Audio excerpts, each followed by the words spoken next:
तो दुनिया के लिए पथ प्रदर्शक सबका साथ, सबका विकास, सबका विश्वास और सबका प्रयास ये बन सकता है। प्रधानमंत्री नरेंद्र मोदी ने दुनिया को रास्ता दिखाने का काम किया है और इस सब के बीच इसी समिट से जुड़ी एक बड़ी खबर सीधे आपको लेकर चलेंगे अखिलेश के पास। अखिलेश, बिल्कुल, देखिए G20 की जो बैठक हो रही है उससे लगातार कई बड़ी बड़ी खबरें आ रही हैं और एक बड़ी सौगात मैं कह सकता हूं। अभी एक जो बड़ी जानकारी हमें निकलकर हमारे सामने आ रही है, आपको बता दें कि भारत, अमेरिका, सऊदी अरब में एक बड़ा समझौता होगा।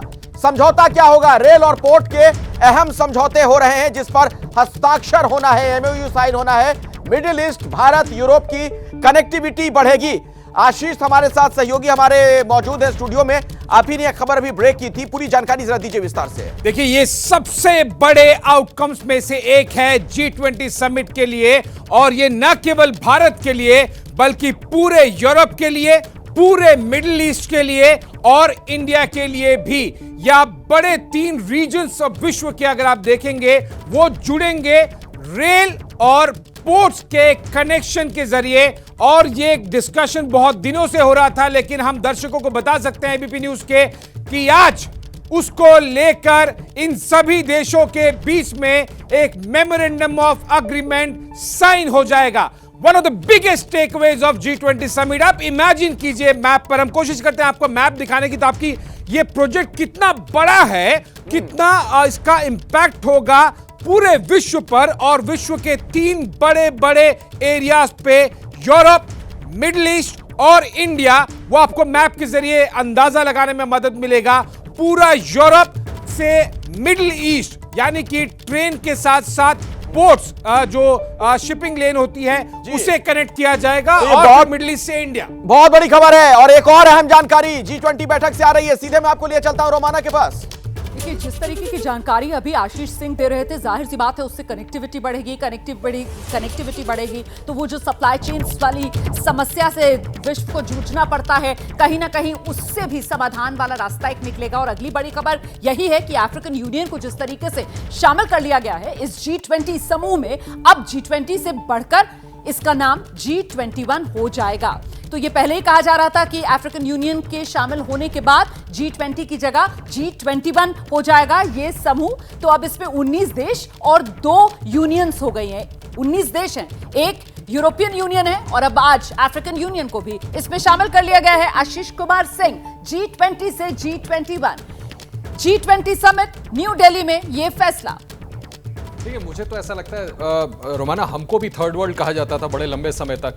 आप उन माफ कीजिएगा, उन अफ्रीकन नेशंस के लिहाज से सोचें कि उनके लिए कितना एम्पावरिंग है, उनको कितनी बड़ी शक्ति दे दी आज प्रधानमंत्री मोदी के नेतृत्व में। And I think they deserve, प्रधानमंत्री मोदी ही डिजर्व्स स्टैंडिंग ओवेशन। मैं तो I would like to clap जो भूमिका निभाई है प्रधानमंत्री मोदी ने, और जिस तरह से तकरीबन 54-55 देशों को रिप्रेजेंटेशन दिया है एट अ गो। और नीरज अभी कह रहे थे सबसे बड़ा विश्व का एक पटल बन गया। मुझे लगता है यूनाइटेड नेशंस के बाद हम कह सकते हैं सबसे बड़ी ग्रुपिंग हो गया ये G21, और हर लिहाज से बहुत बड़ा कदम उठाया गया। बिल्कुल, हमारे साथ देखिए एक और खास मेहमान जुड़ गए हैं, सुरेश कुमार गोयल सर हैं, पूर्व राजनयिक, वो भी अब हमारे साथ जुड़ गए हैं। गोयल सर, बहुत स्वागत आपका एबीपी न्यूज में। लीजिए, शानदार खबरें सुबह से आ रही हैं जिनका इंतजार भी था। अफ्रीकन यूनियन भी अब G20 में शामिल, और अब हम G21 कहलाए जाएंगे। तो कुल मिलाकर यहां से कूटनीतिक तौर पर हिंदुस्तान का कद लगातार बढ़ता हुआ देख रहे हैं आप।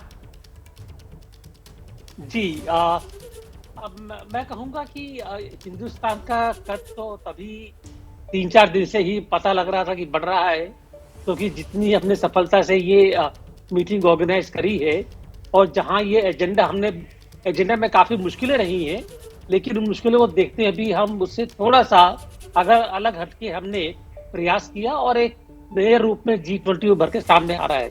तो वो तो खैर है ही, अच्छा है ये। लेकिन मैं ये कहूंगा कि जो भारत ने अफ्रीका को साथ में लाने का काम किया है जी, इससे G20 या G21, आप जो भी कहेंगे, ये और भी ज्यादा सार्थक हो जाएगा।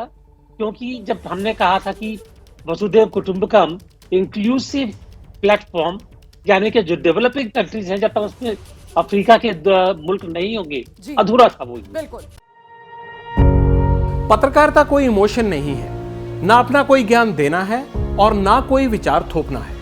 पत्रकारिता क्या है?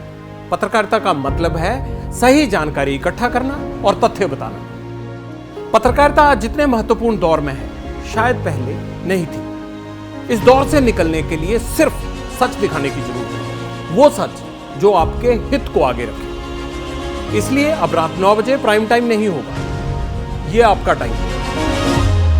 जगविंदर पटियाल के साथ देखिए पब्लिक इंटरेस्ट सोमवार से शुक्रवार रात 9 बजे सिर्फ एबीपी न्यूज पर। एबीपी न्यूज आपको रखे आगे।